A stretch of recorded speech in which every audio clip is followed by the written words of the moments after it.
Tiger nuts were very popular in ancient Egypt, and this recipe is one of the earliest things that we can consider a recipe from Egyptian history.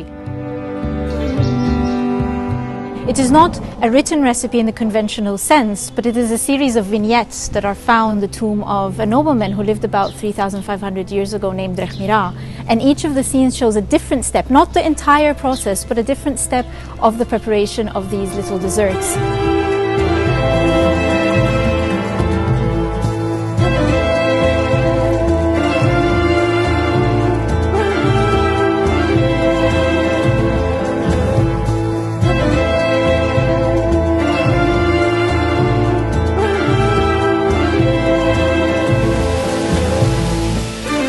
These recipes come from many different places, from many different time periods, and they show just how diverse and rich Egyptian culinary history is.